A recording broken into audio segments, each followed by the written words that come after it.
Yeah. Well done, madame. Another district conquered. We can hold on to it until we get this district and then sell it for extra. That's true. What fortuitous timing. I'm going to need your help, madame. The day my beloved daughter Lapis agreed to spend with me is rapidly approaching.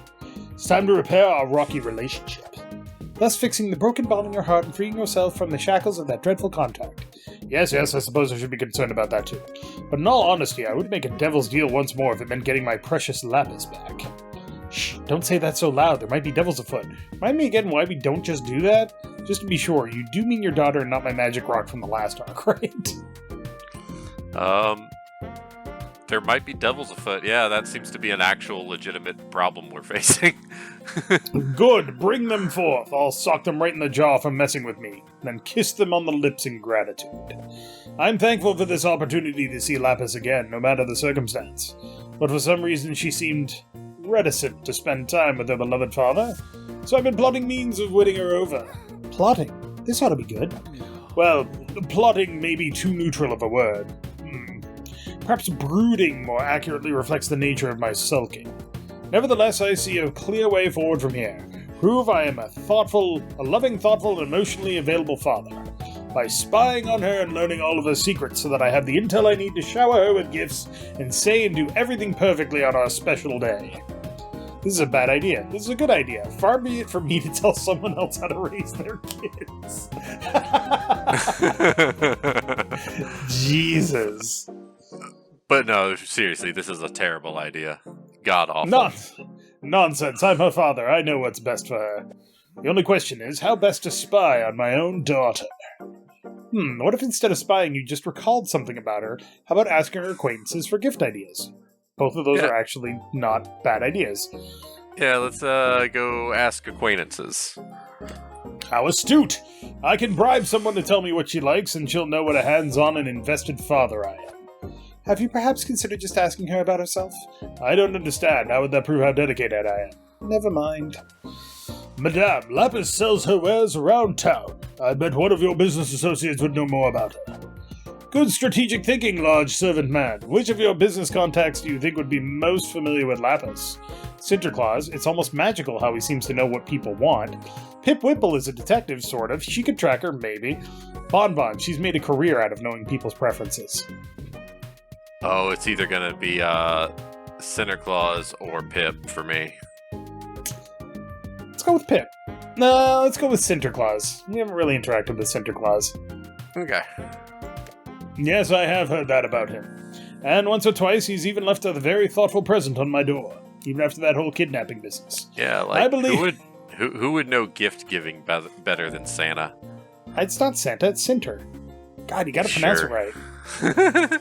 My bad. Yeah. Yeah. You know what? I shouldn't dead name him. I gotta respect that it is Sinterklaas. I believe that Sinterklaas will be an excellent choice for finding out what Lapis likes. As if summoned by such magic, there's a knock at your mansion door. My word, madame, if it isn't our jolly friend Sinterklaas. Oh, why, hello there, Cassius Villionaire. Hello, madame. Hello, business maid and battle butler. Wow, no one ever remembers to address the help. Yes, he's very thoughtful. Which is a quality I would now like to exploit to seem thoughtful to my daughter. Your daughter? Yes, a lovely, smart, incredibly stubborn and unforgiving girl named Lapis. Ah, yes, of course, Lapis. That wonderful merchant who comes through with such a magnificent bundle of items.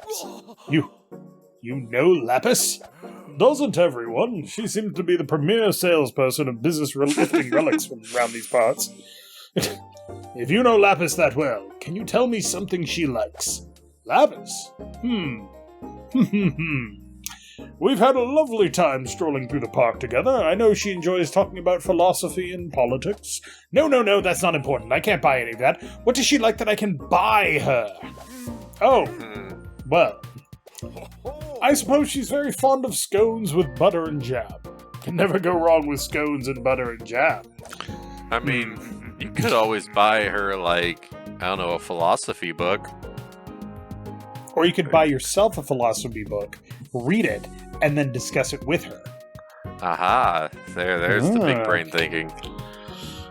But he doesn't seem to want to put the effort in, so maybe just scones.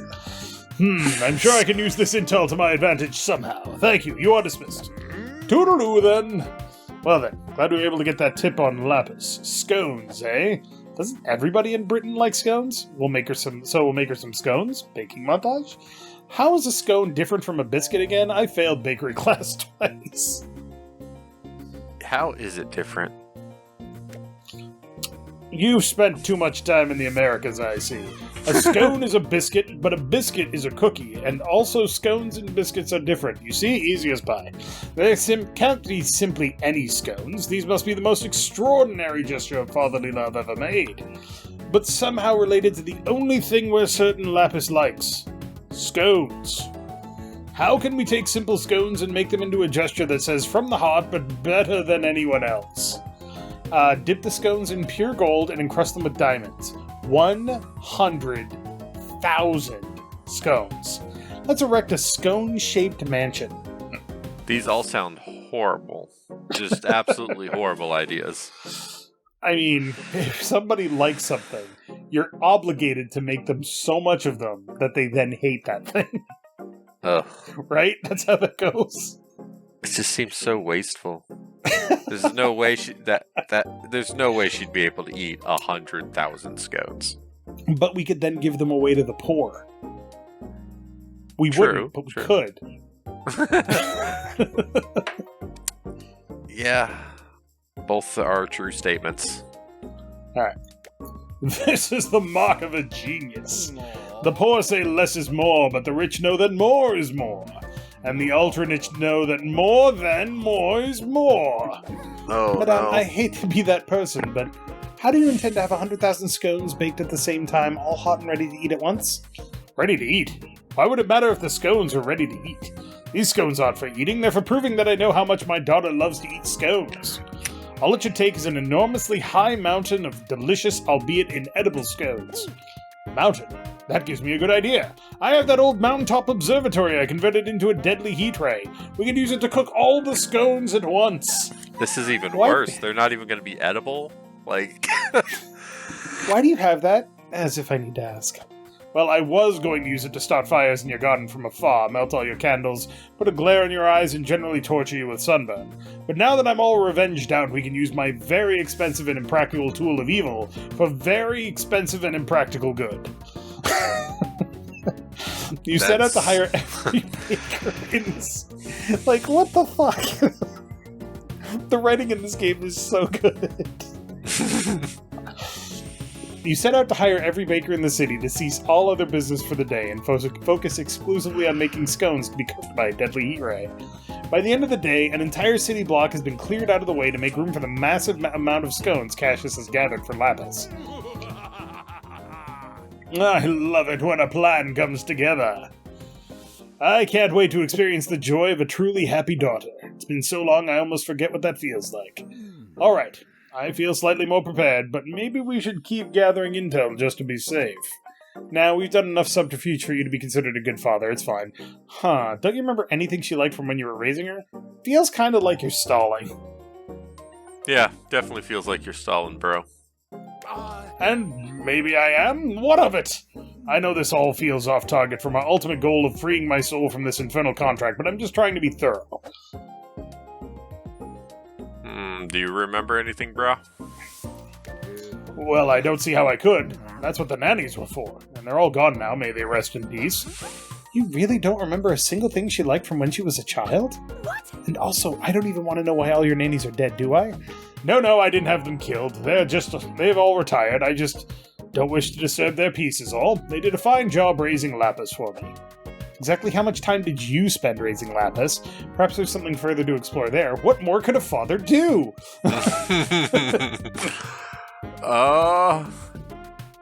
Yeah, he really needs to explore that. Well, I only have the emotional energy to tackle one thing at a time right now. Just add it to the list. Which list, sir? I don't know. The possible maybe reasons Lapis mistakenly doesn't realize I'm a great father list. Anyhow, yeah. Mistakenly. Between my obsessive revenge schemes and all this heaven and hell nonsense, I'm lucky I even remembered to What were we talking about? Recalling even a single thing about what your daughter likes, sir. Oop, I clicked out of the game. There we go. After being dragged to hell and with all that demonic influence bouncing around in my mind, my memory is a little worse for the wear. I'm afraid the specifics of her childhood are too fuzzy for me to recall. That was nearly 2 decades ago. How am I supposed to remember something that far back? Vlad could probably stimulate your brain with science stuff. I bet Vicky could cast some sort of recollection spell. We could see if Penny has any inventions that let us see into the past. You know what? We haven't had any good Penny scenes lately. Let's go with Penny. Alright. Excellent. I'll use Penny's latest invention to summon her right away.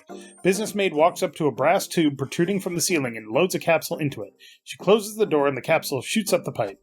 After a short wait, you see Penny running towards your estate with a murder of crows in swift pursuit. She runs inside and slams the door. Hello, and what was all that about? Great news, everyone! My newest invention works! Tell me more. We've no time for your wacky inventions. Now then, we need a wacky invention. Tell me more. I want to know what's going on. I'm glad you asked, because you didn't ask the first time I came by and installed one in your home, which I found odd. Consider this. Carrier pigeons are a thing of the past. Pursuit crows are the future. Tell me more. Actually, we don't have time for this. Sorry. No. Keep going. You see, carrier pigeons are slow and they travel one way. You must deliver the pigeon in a cage and then it returns home. First, I perfected the technology of sending the bird via a pneumatic tube.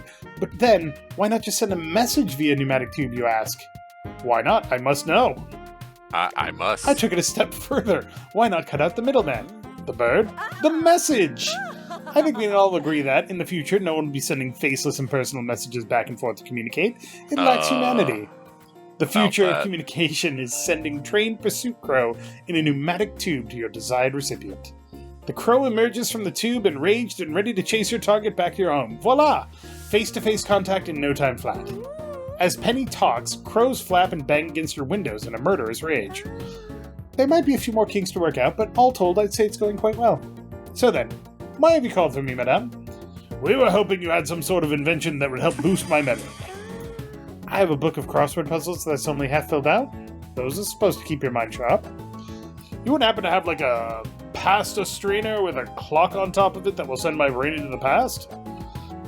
The past is so last year. And the year before that. And before that too, and so on and so on. I don't make inventions to send you backwards. How absurd. Oh dear. I'm afraid I've had you chased by a murder of crows for nothing. Now hold on a minute. I may not have a ready-made invention. That doesn't mean I can't use my massive intellect to assist you. Just give me a moment to invent an idea. Aha! I once remember a time when one of my assistants got injured in the workshop. He refused to wear a helmet, and a steel beam fell on his head. For the next 3 days, he behaved as though he had forgotten the past few years of his life. It was as if all of his consciousness reset itself to a previous state. Uh-oh. Age regression via head trauma? That doesn't sound very reliable or safe. Let's do it! I'll try anything for my daughter. That's the spirit. I shall fabricate a tool to administer this highly untested and unproven procedure. Penny walks up to her pneumatic tube invention and brutally pries a steam pipe free from within the wall. It's just gonna probably turn him into a villain again. Oh, Lord. This should do. Now, let's give you a little love tap to gauge the amount of time lost. I'm ready. Penny carefully aims the pipe at the back of Cassius's skull, lining up the shot as she would in a round of mini-golf. Don't do this at home, kids. She quickly snaps her wrist and smacks Cassius in the back of the head. Ow! What the fuck? You, my arch-rival! Where am I? Where is the Sanctus Lapis Fortunae? Revenge will be mine! See? I knew this would happen. Based on how long ago he was acting like that, I think I know just how hard to hit him to set him back a few decades. Hold still, this will hurt significantly. What the devil are you talking about? Penny winds up and swings the pipe like a baseball bat. Cassius takes a hit right to the cranium and goes flying to the floor. Ow! God, stop hitting me! Why are you... Wait, it's coming back to me. Yes! I'm remembering now. The walk back from the orphanage where I procured her. We're passing through my favorite park. She must have been so scared, she cried the entire time. First I was worried that I'd made a huge mistake. Who was I to raise a child? Then we passed a simple toy merchant. She seemed enraptured by his wares, a stuffed beaver in particular. Oh god, a stuffed beaver? Really? That's the joke we're going with? Fuck. Fucking shit, game. Jesus Christ. Oh, man. I bought the toy for her on the spot. A smile on her face when she realized it was hers. It was the sweetest thing I'd ever seen. I was suddenly confident I had done the right thing. Her beautiful smile. It seemed to fade as the years went on until it disappeared altogether. Where did I go wrong? I don't understand. Tears well up in Cash's eyes. Wonderful. Seems you got what you need. We should really ice that welt in the back of your head, and you might not want to go to sleep anytime soon. Sorry about that. Let's move on. It seems a fair bet that my daughter's favorite animal might be this exotic beaver creature. But how can we turn this beaver knowledge into a grand show of force? Fatherly love. Maybe she'd like one as a pet? Perhaps we could find a nice wood carving for her. The solution must involve vast shows of wealth. Whatever it is. Where would they even get a pet beaver in Victorian era England? North America. They'd have to go over to North America, you're right. I'm sure Penny could figure out some way of pneumatic tubing it to us. Oh. That poor beaver, Jesus Christ. Pneumatic tubing it across the Atlantic. I mean, halfway, and then you can just fire it out and momentum will carry it through the air. Airmail. Oh, shit. Poor beaver. Pour one out for the beaver. Well, do we want to get her one as a pet? Yeah, sure, why not? Alright. You're on to something here, but I think your brain is limited by all the rubbish you have cluttered about in there.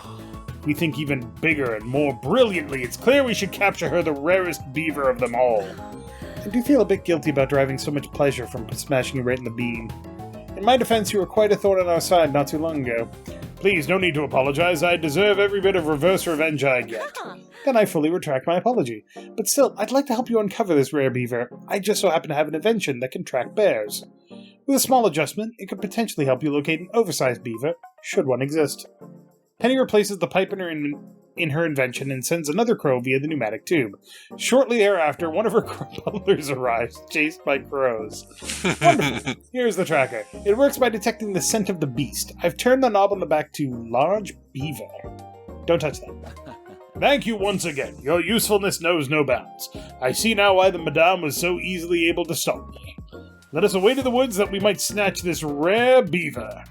You make your way to the woods and do your best to track your course. Wait, do you hear that? Yes, no, hear what? Maybe so. Hear what? Shh, I hear heavy, beavery footfalls. What exactly is that sound, Master Billionaire? When you spend years raising a tiger, a creature designed to sneak up on its prey, you learn very quickly what a large mammal's footsteps sound like. This is similar, except I can hear the webbed feet and dragging tail. It sounds like a heavy one. Should probably lure the beast into a trap of some sort. I honestly forgot to think this far ahead. We should bake an irresistible wooden cake and use it as bait. Let's serenade it with the songs of the forest. I could just send Battle Butler to go wrestle it into submission. Pokemon battle, let's go. Okay. Battle Butler, I choose you. Finally, something I'm good at!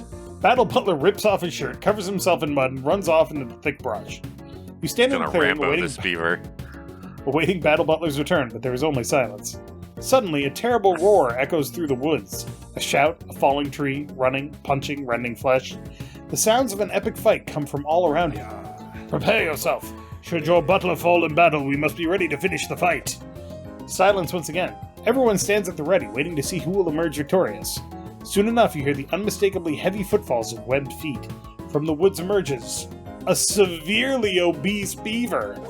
What the... The big boy waddles up to you and nuzzles into Cassius while grunting happy little grunts. Is this the beast that bested your large butler? Battle Butler emerges from the other side of the clearing, covered in blood and dragging an unconscious bear behind him. He notices the portly beaver nuzzling you and takes a second look at his prey. Oh, yes, that makes sense. My mistake. He seems lonely and friendly. That makes sense. Beavers have long been extinct in England since the 16th century. This little guy must have escaped from a zoo or a circus. And he's had all this wood to eat by himself! Either way, well done. We should dress him up a little bit to make him look more presentable. Cassius takes his rotund pet to a tailor to have a gigantic tuxedo made for the plump fellow. Yes, he will make an excellent gift, befitting of a billionaire.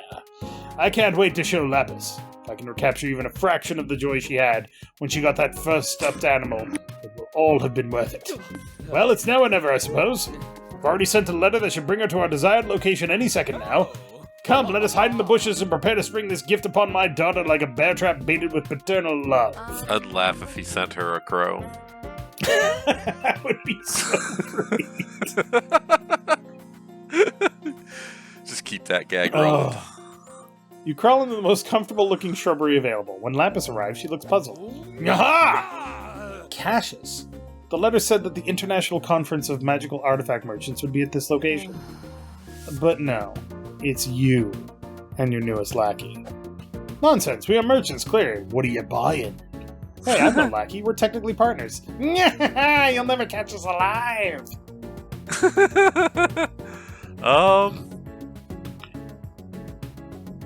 He just laughs into like 4 fucking voices there? Jesus Christ.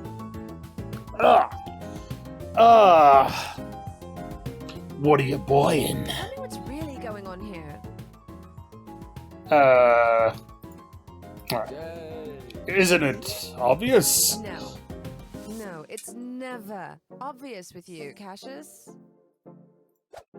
I've made you a heaping mountain of scones, which I now present to you as proof of my fatherly love. Why? Because I love you? Mm-hmm. No, why scones? Well, I heard you liked scones. Huh? I guess I've been known to eat them under some circumstances, but scones are just scones. I don't know how you expect me to eat these. Now hold on, you must be confused. I interrogated one of your clients, the Jolly Rotund Man. I know for a fact scones are your favorite food. So let me get this straight. The extent of your knowledge about my life more or less ends at the fact that I make my living as a merchant. A merchant who sold many, many useful artifacts to my direct rivals. And I forgive you for that. And you ask my clients to tell you what I like? Really? My clients. Not even my friends. That was your plan? Yes, exactly. You get it. See, I did a good father thing. Wait, you have friends? Oof. Cassius. Hold that thought. You don't appreciate this one, that's fine, I get it. But look, there's another gift. I've captured your favorite animal for you. And not only that, it's the rarest one possibly in the entire world. Cassius claps twice. Your tubby tuxedo-clad beaver buddy comes waddling out from behind a large beaver-sized rock. He's so cute. What the fuck is that thing? A beaver, very rare and large. Did you know these are extinct around here? It's very hard to get your hands on one of these bad boys. Cassius slaps the beaver on the back and it falls over, flailing its little arms and face. It's adorable! Oh my god! And now it's yours. Do with it as you please. You're not smiling. Why aren't you smiling? Do you have bad gas? I don't understand where this is coming from. Why beavers of all things? Don't you remember when you were little and I bought you that stuffed beaver? You loved that thing. Cassius, the stuffed animal was a capybara. His name was Captain Barry. A what? Some sort of larger beaver variant? Mine's pretty large too. Close enough, I'd say. They're basically the same thing. No, they're not. Why aren't you more grateful? This was a very time-consuming and expensive endeavor. So the only other thing you know about me is from decades ago, and you didn't even get it right. You're not impressed by this fabulous display of love, effort, and personal expense, are you? Lapis frowns. At the end of the day, the thing you care most about is yourself. Lapis, that isn't true. How could you possibly think that? Because fancy things, expensive gifts, I didn't ask for any of this. You did this because it made you feel good. You can't buy my love, Cassius. You're going to have to earn it by being a good father. But, if essentially throwing money at you isn't being a good father, then what is? I'm not interested in helping you figure that out. Lapis exits, leaving her gifts behind. You'll have to try even harder next time to buy her the great gift. Wrong. Can I keep stop. the beaver? Okay. Wrong stop. You're hopeless, dude. Perhaps you should try another approach. Yeah, wrong stop. You we just need to beat him over the head with a stop sign. Wait, maybe you're right? It's as though I don't know how to express affection outside of grand gestures and material possessions. But just you wait until Lapis and I have our father-daughter day together. I'll make it the most memorable day out of all time. Thank you for your help, madame. I'll most certainly need you at our father-daughter bonding day to continue to administer great advice. I can't wait. I believe in you, though I'm not sure why. Thanks. I look forward to being ignored then, too. Fuck. Yeah, he's pretty consistently ignoring us about the whole our advice regarding his daughter. Just sweet. Off I go. Count on me. Oh boy. All right, next time on Character Select, there was an episode break somewhere in there. Jesus Christ, my throat is just having a time today. But thank you very much for watching. You're doing all these voices and yeah, doing a good job. Ooh. Been enjoying it. There's a gala. Ooh. Might as well. Gold. Yeah. But thank you very much for watching. Make sure to click that like button down below if you like an MV. Is it going to be Buff Vlad or Piratey Antoine? Find out next time on Character Select Z. As long as it's not Character Select GT. Oof.